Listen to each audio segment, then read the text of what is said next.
Bismillahirrahmanirrahim. Assalamualaikum warahmatullahi wabarakatuh.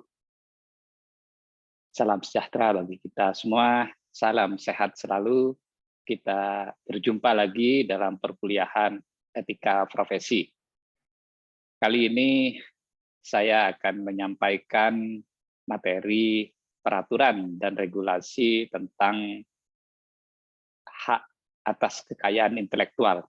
Nah, khususnya tentang undang-undang hak cipta, undang-undang paten, dan undang-undang merek ya, dan indikasi geografis. Mohon izin saya share screen dulu ya, agar bisa lebih mantap. Ya, baik, kita awali seperti yang tadi sudah saya sampaikan. Jadi kita akan membahas tentang peraturan dan regulasi hak kekayaan intelektual ya, yang menyangkut undang-undang hak cipta, paten, dan merek ya, serta indikasi geografis. Ya, jadi undang-undang merek itu digabung dengan indikasi geografis juga.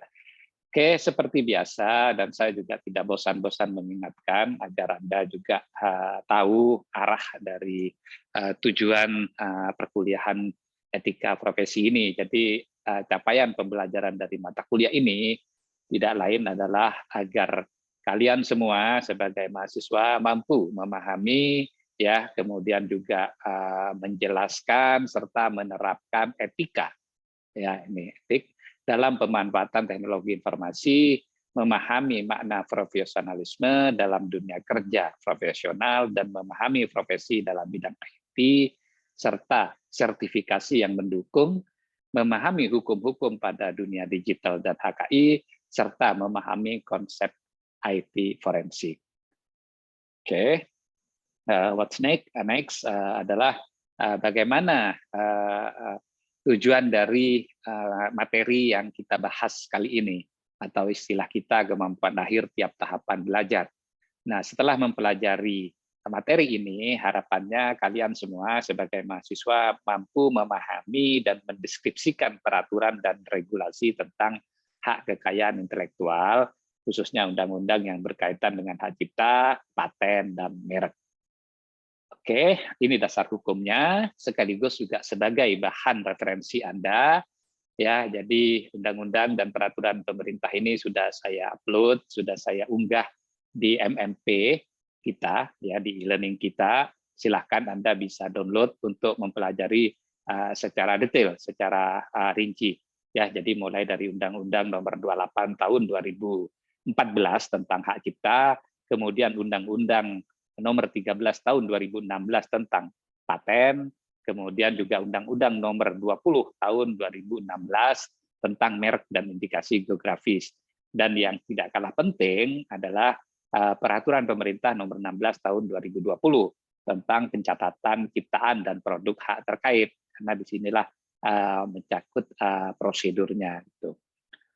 Oke, pertama kita definisikan dulu kita pahami dulu apa sih hak kekayaan intelektual ini. Ada yang bilang HKI, ada yang bilang HAKI gitu kan. Nggak ada masalah itu bagaimana kita mendefinisikan gitu, maknanya sama. Intinya kita ingin kekayaan intelektual kita itu dihargai, kan itu aja. Ya, tidak dibaca dan tidak disalahgunakan, kira-kira seperti itu. Nah, hak atas kekayaan intelektual atau HKI adalah hak eksklusif yang diberikan suatu hukum atau peraturan kepada seseorang atau sekelompok orang ya, yang secara bersama-sama menghasilkan sebuah karya gitu ya, atas karya ciptanya. Jadi ini yang pertama terkait dengan apa istilahnya kekayaan intelektual. Kemudian ada versi lain, tapi sama maknanya. Jadi yang disahkan oleh DPR RI kita pada tanggal 21 Maret 1997 itu didefinisikan HKI adalah hak-hak secara hukum, ya, jadi tetap aja hak-hak yang dilindungi oleh hukum gitu ya, yang berhubungan dengan permasalahan hasil penemuan dan kreativitas seseorang atau beberapa orang yang berhubungan dengan perlindungan permasalahan reputasi dalam bidang komersial. Jadi kalau sudah dikomersialkan atau diperdagangkan itu kan memang harus hati-hati gitu ya, jangan sampai disalahgunakan. Dan tindakan atau jasa dalam bidang komersial. Jadi bukan hanya barang, kreativitas atau hasil temuan, tapi juga jasa itu harus kita lindungi haknya gitu. Ketika kita menjalani atau melaksanakan atau memberikan jasa. Gitu. Kemudian kalau kita rangkum secara sederhana, HAKI itu mencakup hak merek, hak paten, dan juga hak cipta, di mana ketiga hak tersebut diatur dalam undang-undang yang di slide sebelumnya sudah saya jelaskan, ya, atau tampilkan, ya. Kemudian ini hak cipta, ini mengacu pada undang-undang sudah. Ini kalau hak cipta ini Undang-Undang Nomor 28 Tahun 2014, dan di pasal 1 itu ada ketentuan umum. Saya hanya mengambil 5 istilah gitu ya. Selebihnya Anda bisa baca di undang-undangnya langsung. Di situ lengkap, di situ lebih lengkap lagi, dan beberapa mungkin saya sesuaikan lah gitu ya. Tidak saya tulis secara lengkap, tetapi untuk lebih pasnya ya Anda langsung mengacu pada undang-undangnya yang sudah tersedia online. Oke, pertama hak cipta ya. Jadi hak cipta ini seperti yang tadi saya sudah sampaikan, ini hak eksklusif pencipta. Ya, jadi orang yang menciptakan yang timbul secara otomatis ya berdasarkan prinsip deklaratif ya. Jadi memang sudah dinyatakan gitu bahwa ini adalah ciptaan saya gitu ya. Setelah suatu ciptaan itu diwujudkan dalam bentuk nyata tanpa mengurangi pembatasan sesuai dengan ketentuan peraturan dan perundang-undangan yang berlaku. Itu yang penting. Tetap juga ada peraturan yang harus kita ikuti gitu. Kemudian pencipta ya tentu saja pencipta itu seseorang, tapi bukan hanya seorang gitu ya, tapi bisa juga beberapa orang ya, baik secara sendiri-sendiri maupun secara bersama-sama menghasilkan suatu ciptaan yang bersifat khas atau pribadi. Itu pencipta ya, jadi yang menciptakan lah gitu. Nah, sementara ciptaan ya otomatis hasil karyanya ya, hasil karyanya baik di bidang ilmu pengetahuan, seni, ya teknologi, sastra, semuanya yang dihasilkan atas inspirasi, kemampuan, pikiran, imajinasi, kecekatan, keterampilan atau keahlian yang diekspresikan dalam bentuk nyata. Jadi real ya, tidak imajinatif ya, meskipun ini hasil imajinasi gitu, tetapi karyanya itu real ya, bisa dilihat, bisa dirasakan gitu, tidak diawang-awang juga gitu. Oke, bagaimana dengan pemegang hak cipta? Nah, pemegang hak cipta ini tidak lain adalah penciptanya, ya, pencipta sebagai pemilik hak cipta, pihak yang menerima hak tersebut secara sah dari pencipta. Jadi bisa aja dikuasakan gitu, diberikan ke orang lain gitu ya, atau pihak lain yang menerima lebih lanjut hak dari pihak yang menerima hak tersebut secara sah, ya bisa aja nanti ahli warisnya atau orang lain lah yang dikehendaki oleh pencipta itu. Kemudian yang kelima, hak terkait. Ya, hak terkait ini adalah hak yang berkaitan dengan hak cipta gitu, dan merupakan hak eksklusif bagi pelaku pertunjukan, produser, fonograf, dan lembaga penyiaran. Jadi ketika ada istilahnya ya, produser ya yang memproduksi secara massal tentang hak cipta tadi atau ciptaan tadi, maka dia juga memperoleh hak ya, makanya itu disebut hak terkait ya. Oke, ini 5 yang saya ambil, tentunya di Undang-Undang Nomor 28 Tahun 2016 Pasal 1 itu banyak yang bisa kita baca di situ, termasuk juga yang lain, Anda bisa pelajari lah ya biar paham ya. Oke, ini paten. Kalau paten ini saya ambil dari Undang-Undang Nomor 13 Tahun 2016 ya, tentang paten. Ya, tentang paten. Ini juga di pasal 1 ya, saya hanya ambil 5 juga. Silahkan sisanya Anda bisa baca sendiri, di situ lebih detail ya. lebih lengkap gitu, termasuk juga bagaimana prosedur dan segala macamnya di situ. Nah, pertama paten. Paten itu sama dengan hak cipta tadi, sebenarnya itu hak eksklusif juga, gitu kan, yang diberikan oleh negara kepada inventor. Ya, nanti kita definisikan apa inventor itu atas hasil invensinya. Nanti kita juga definisikan apa itu invensi gitu ya di bidang teknologi untuk jangka waktu tertentu melaksanakan sendiri invensi tersebut atau memberikan persetujuan kepada pihak lain untuk melaksanakan. Jadi kita menemukan didelegasikan pada orang lain itu bisa. Nah, apa itu invensi?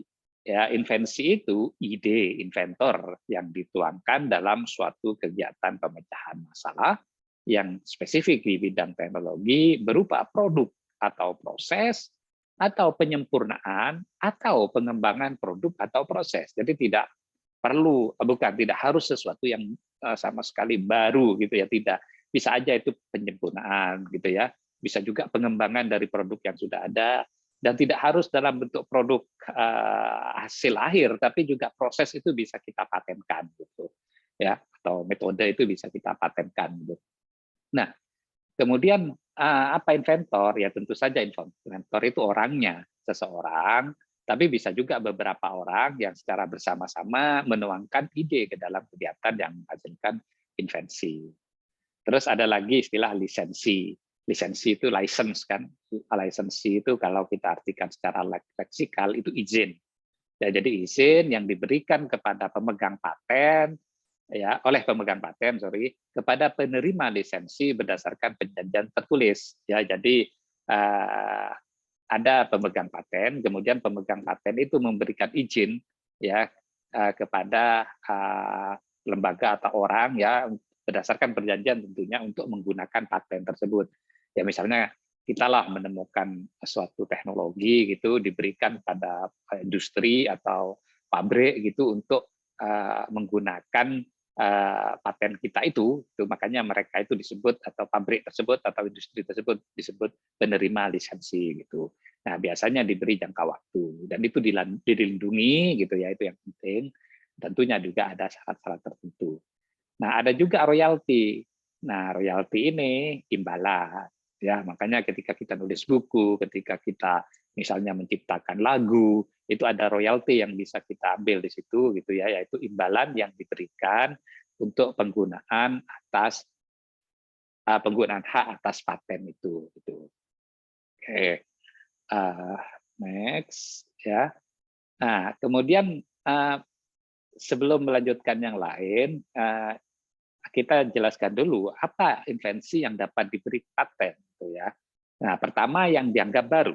Ya, jika pada tanggal penerimaan invensi tersebut tidak sama dengan teknologi yang diungkapkan sebelumnya. Jadi maksud saya meskipun itu pengembangan, tapi pengembangannya itu tidak sama dengan pengembangan lainnya yang sudah dipatenkan gitu. Ya tentunya yang sudah dipatenkan lah ya gitu.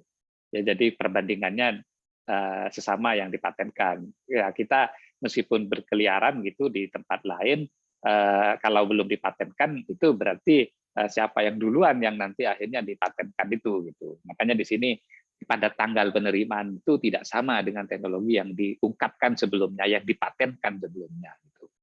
Nah, teknologi yang diungkapkan sebelumnya merupakan teknologi yang telah diumumkan di Indonesia. Ya, jadi sudah diumumkan di Indonesia atau di luar Indonesia dalam suatu tulisan, uraian lisan, peragaan penggunaan dan cara lain ya sebelum tanggal penerimaan pengajuan paten. Jadi itu. Jadi teknologi tersebut yang dimaksud dengan yang diungkapkan itu ketika memang sudah diumumkan secara resmi gitu ya. Sebelum pihak yang mengajukan paten itu menyampaikan patennya, mengajukan patennya gitu. Ya, ya saya pikir Anda paham lah gitu ya. Kayak misalnya kalau misalnya saya punya temuan teknologi baru gitu, saya ajukan ya, misalnya saya menemukan HP baru lah gitu, HP baru, fitur baru lah dari HP itu, teknologi baru tentang HP itu, misalnya kameranya bisa mendeteksi apa-apa yang bergerak gitu sehingga selalu fokus misalnya seperti itu saya patenkan. Nah ketika saya mendaftarkan pada hari ini, maka sebelum hari ini belum ada teknologi serupa dengan yang saya patenkan ini, itu ya, yang sudah diumumkan. Itu maksudnya. Kemudian apa yang tidak dapat diberi paten? Nah, pertama proses atau produk yang pengumuman, penggunaan atau pelaksanaan bertentangan dengan peraturan perundang-undangan, agama, ketertiban umum, atau kesusilaan. Jadi meskipun itu temuan baru, kalau nanti meresahkan masyarakat, itu tidak bisa kita beri paten gitu. Ya. Kemudian juga metode pemeriksaan, perawatan, pengobatan, dan atau pembedahan yang diterapkan kepada manusia atau hewan. Jadi itu tidak bisa dipatenkan gitu, sehingga nanti hanya dokter ini yang boleh menggunakan, misalnya yang diberi izin oleh pemegang hak patennya gitu kan, itu kan bahaya gitu. Ya, jadi kemudian yang berikutnya teori dan metode di bidang ilmu pengetahuan dan matematik. Jadi teori itu tidak bisa dipatenkan, yang dipatenkan itu apa produknya atau prosesnya gitu ya. Kalau dalam teoritis itu tidak bisa juga, karena tidak akan ada pengembangan di situ. Kemudian makhluk hidup juga tidak bisa dipatenkan kecuali jasad ternak gitu ya. Jadi misalnya kucing lahir baru beda dengan punya tetangganya, terus kemudian kita patenkan gitu ya. Kecuali mungkin ada kayak semacam rekayasa genetika di situ gitu ya, sehingga nanti bisa menghasilkan apa istilahnya ya, ini baru, jenis baru lah gitu ya. Terus proses biologis yang esensial untuk memproduksi tanaman, yang sudah esensial ya, yang sudah baku itu tidak bisa, atau hewan gitu. Jadi harus ada rambu-rambu lah di situ gitu. Kemudian juga kreasi estetika ini nggak bisa dipatenkan, tetapi bisa juga didaftarkan dalam bentuk hak cipta gitu ya. Jadi dia sudah berkreasi tentang apa gitu. Kemudian skema atau gambar-gambar itu tidak bisa kita patenkan. Terus aturan atau metode yang hanya berisi program komputer, itu juga tidak bisa dipatenkan. Terus gimana Pak kalau misalnya kami programmer menghasilkan aplikasi? Nah, itu bisa di hak ciptakan gitu ya. Kemudian apa istilahnya ya? Karena produk itu bisa kita inilah gitu. Bisa kita gunakan secara massal. Presentasi juga tidak bisa dipatenkan. Kemudian aturan atau metode untuk kegiatan bisnis dan permainan itu juga tidak bisa dipatenkan. Misalnya bisnis proses, ya ada dokumennya di situ, itu tidak bisa dipatenkan. Oke, ini alur pengajuan hak paten, gitu ya. Kemudian kalau kita bisa lihat itu ini pemrosesan pengajuan hak paten, hak merek dan hak cipta yang menganut asas FIFO. FIFO ini maksudnya first in, first out. Jadi yang pertama masuk itu yang pertama kita layani, yang diproses duluan gitu, first in, first out. Ini kan masuk, out itu keluar. Jadi yang duluan lah gitu ya, masuk itu bagus juga, fair itu. Jadi pertama si pengusul itu punya rancangan dokumen usulan paten, kemudian nanti ada uraian potensi komersialisasi, terus uraian penelusuran paten. Itu muter terus gitu. Ya. Oke, kemudian merek. Ini merek ya, jadi setelah hak cipta, paten, ini merek. Jadi ada Undang-Undang Nomor 20 Tahun 2016 ya tentang merek dan indikasi geografis ya. Nanti di slide berikutnya saya jelaskan apa itu indikasi geografis. Ini saya samalah diambil beberapa definisi atau terminologi atau istilah di pasal satunya, sisanya Anda bisa baca langsung di undang-undangnya. Pertama, apa itu merek? Ya, jadi Anda pasti sudah sering mendengar ini gitu ya. Sebenarnya merek itu adalah tanda yang dapat ditampilkan secara grafis, berupa gambar, logo, bisa nama juga, bisa kata, terserahlah. Bisa huruf, kadang kan hanya huruf. Ya, terus kalau Anda lihat F itu Facebook kan F aja gitu ya. Kemudian juga bisa angka, ya bisa susunan warna, semacam kayak Google itu kan juga, atau Windows itu kan susunan warna gitu ya. Atau apa ya, Google ya yang ada apa warna-warna, itu biasanya warnanya RGM gitu ya. Kemudian ada lagi baik dalam bentuk 2 dimensi atau 3 dimensi, bisa suara juga, bisa hologram atau kombinasi dari 2 atau lebih unsur.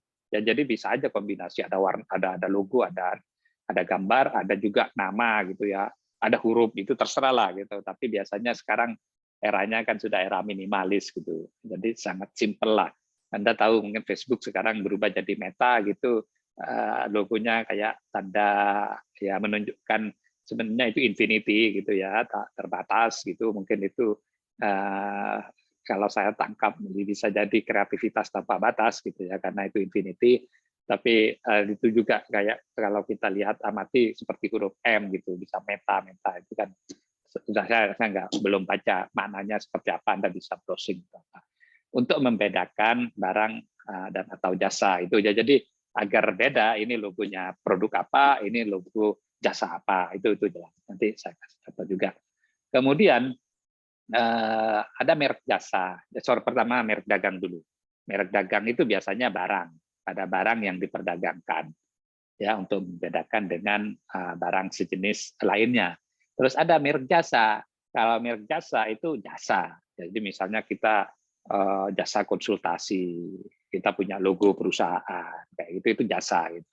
Karena kita sebagai programmer misalnya, atau apa istilahnya ya, kalau misalnya ada kerusakan pada komputernya, kita teknisi gitu melayani jasa perbaikan misalnya, nah itu jasa. Tapi kan kita punya merek juga gitu, misalnya Selamin Jaya misalnya, begitu kan nggak masalah sih, SJ misalnya gitu ya. Oke, kemudian yang berikutnya hak atas merek. Jadi itu sama dengan sebelumnya. Jadi ada hak eksklusif yang diberikan oleh negara ya kepada pemilik merek. Tapi yang terdaftar, kalau yang belum terdaftar ya tidak bisa, sehingga tidak bisa dia menggugat kalau ada orang lain yang sudah menggunakan. Jadi kalau Anda punya merek itu harus apa istilahnya ya, didaftarkan gitu agar tidak dipakai oleh orang lain gitu, atau memberi izin pada pihak lain untuk menggunakan itu. Jadi apa ya, istilahnya negara itu melindungi lah ketika kita mendaftarkan.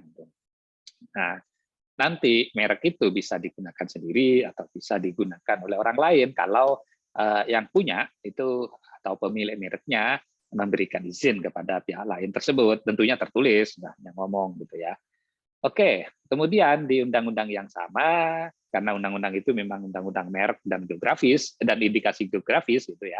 Jadi ada istilah indikasi geografis itu apa? Pasti Anda tahu makna dari geografis, tapi indikasinya kan belum. Indikasi ini tanda kan, tanda yang menunjukkan daerah asal suatu barang, nah, ya, atau produk karena faktor lingkungan geografis, termasuk faktor alam, faktor manusia atau kombinasi dari keduanya. Jadi ada apa campur tangan manusia juga, bukan hanya sekedar apa istilahnya faktor alam gitu ya, dan karakteristik ya tertentu pada barang atau produk yang dihasilkan gitu.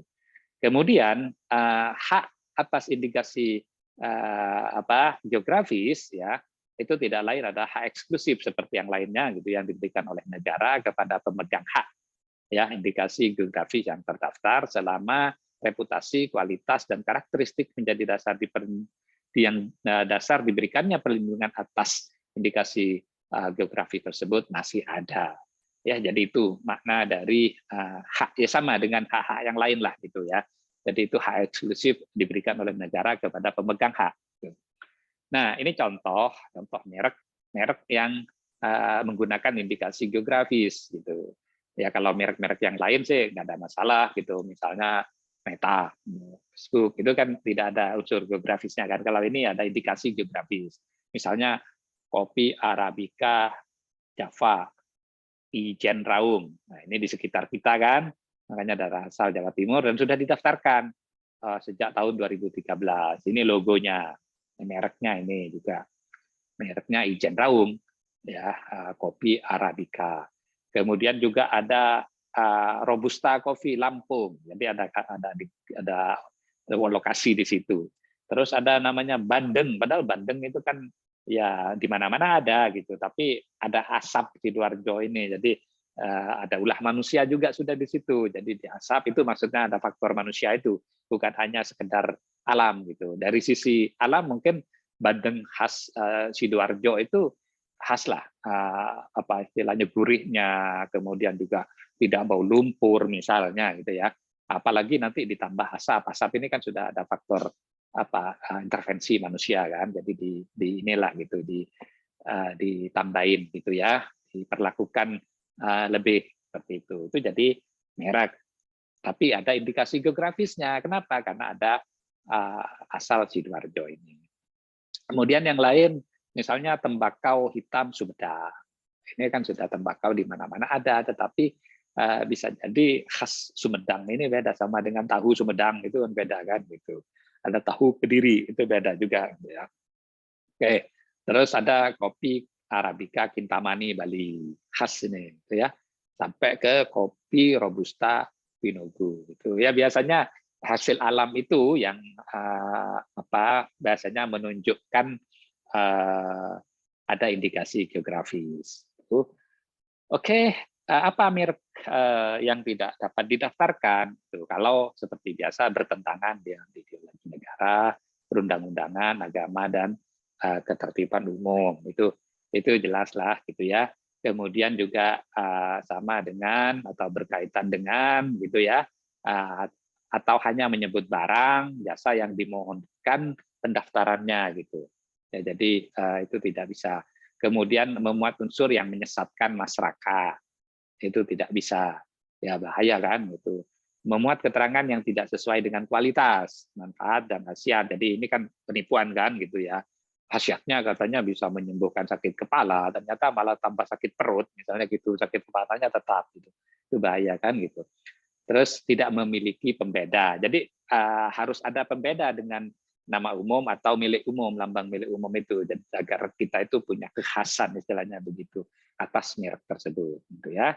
Kemudian ini pengajuan hak merek yang ditolak, merek terdaftar milik pihak lain atau dimohonkan lebih dulu, makanya itu tadi ya jangan sampai kita keduluan gitu ya, apalagi sama-sama punya usaha Bandeng Asap, sama-sama asal Sidoarjo misalnya ya, ya silakan nanti cari bisa aja Bandeng Bakar gitu, kemudian tetangganya Sidoarjo mana atau kecamatan di Sidoarjo misalnya gitu ya. Terus merek terkenal milik pihak lain atau untuk barang atau jenis-jenis. Jadi hati kalau sudah ya nggak bisa kan, merek terkenal milik pihak lain atau barang atau jasa tidak sejenis yang memenuhi persyaratan tertentu gitu ya. Itu jadi meskipun tidak sejenis tapi kalau ada persyaratan tertentu yang dipenuhi itu tidak bisa juga kita ajukan. Terus yang berikutnya merupakan atau menyerupai nama atau singkatan nama orang terkenal. Ya, misalnya Anda punya aplikasi, punya perusahaan gitu diberi nama Bill Gates. Bill Gates kan terkenal, atau Jack Ma misalnya ya, itu kan sudah terkenal, itu nggak boleh. Foto atau nama badan hukum yang dimiliki orang lain, kecuali diizinkan. Ya silakan pakai misalnya begitu. Tapi tertulis ya.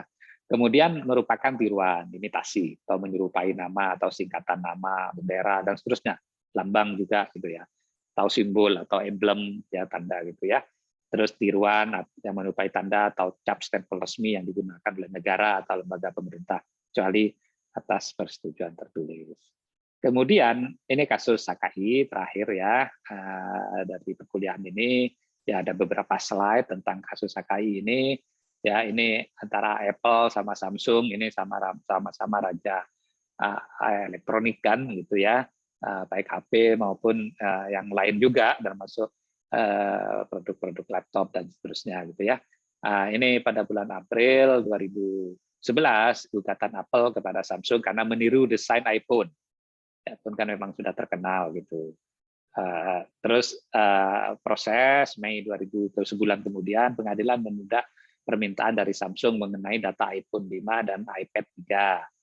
Ya, jadi ada tablet, ada juga kan tab itu gitu ya. Terus bulan Agustus 2001 pelarangan penjualan Galaxy Tab versi 10 gitu ya, poin 1 di Eropa kecuali Belanda. Juga penghentian penjualan Galaxy S, S2, AC gitu ya, S gitu di Jerman ya. Kemudian bulan September 2011 penghentian penjualan Samsung Galaxy Tab 10.1.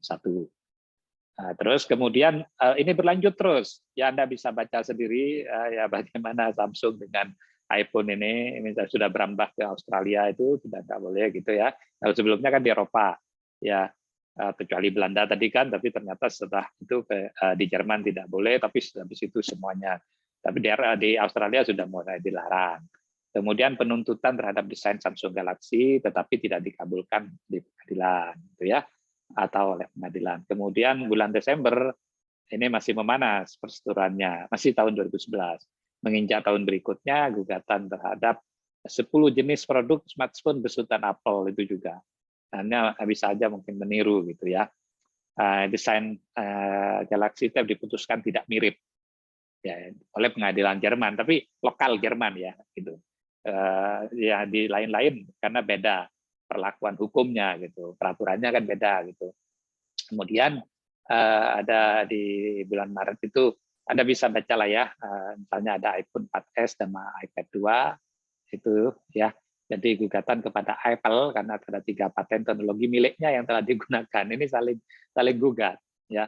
Terus akhirnya ada upaya negosiasi. Terus di Juli 2012 ada tahap akhir gitu ya. Keduanya sama-sama memberikan berbagai bukti. Terus ini yang ujungnya Agustus 2012 Samsung telah melanggar beberapa paten milik Apple. Makanya kalau ada produk meskipun itu sederhana bisa kita patenkan, ada paten sederhana gitu. Bahkan kalau Anda baca ada bentuk seperti ini, paten sederhana ya. Ini dari pering gitu ya, yang saya lukis ini ya, dari bambu gitu ya, terus dibuat kayak gitu atau kayu lah. Bentuknya dibuat seperti ini gitu. Ini ada curve gitu ya, agak curve lah gitu. Ini untuk apa gitu? Ternyata untuk belanjaan. Kresek gitu, tas kresek itu kalau ada 10 kresek tas belanjaan gitu jadi satu dengan di tangan itu kan terasa sakit kan. Akhirnya dicantolkan ke sini nanti Anda tinggal pegang ininya gitu ya, bambunya atau kayunya gitu lebih enak dibawa gitu. Itu aja jadi paten sederhana misalnya seperti itu. Ya apalah ide-ide kreatif lainnya yang sederhana, nggak harus complicated gitu. Yang terakhir ini beberapa kasus HKI, misalnya oskadon dengan oskangin, ya, terus larutan penyegar cap kaki 3 dengan penyegar jam badan, ya. Nanti Anda bisa baca riwayatnya. Ya kita tahu sudah pedagang DVD ilegal dengan yang resmi, gitu kan? Yang ini kan bajakan sudah kan, gitu ya. Ini sering terjadi di Indonesia, termasuk juga program komputer bajakan ini. Kalau Anda lihat dulu sering lah gitu, apalagi waktu itu masih CD ya. Kalau sekarang sudah bisa di-download, tinggal Anda cari crack-nya gitu kan, gitu. Ya tapi dihindarilah, apalagi kita sebagai mahasiswa. Lebih baik pakai yang open access gitu ya. Kalau VCD sekarang mungkin sudah lebih banyak ada Netflix, ada YouTube gitu kan, pakai YouTube aja free gitu. Kalau Netflix masih bayar, ya mungkin ya bayar aja kalau punya gitu kan. Tapi kalau enggak ya cari aja di YouTube misalnya gitu. Nah, Yahoo, Facebook, Google juga ya ini kan memang beda-beda. Sebenarnya mereka sudah punya segmen sendiri gitu ya. Terus Kia sama Hyundai, Aqua sama Aqualiva, Dunkin Donat sama Donat-Donat, ya. Terus Tupperware dengan Tulipware. Gitu. Padahal di Jalan Jawa itu ada ayam goreng McDonald gitu, tapi tidak sengketa dia dengan McDonald gitu ya atau McD gitu karena itu berbeda gitu. Oke, saya pikir itu. Terima kasih atas perhatian Anda. Kurang lebihnya mohon maaf. Saya akhiri. Nanti kalau ada pertanyaan bisa kita lanjutkan ya. Wabillahi taufiq wal hidayah. Wassalamualaikum warahmatullahi wabarakatuh. Salam sehat selalu.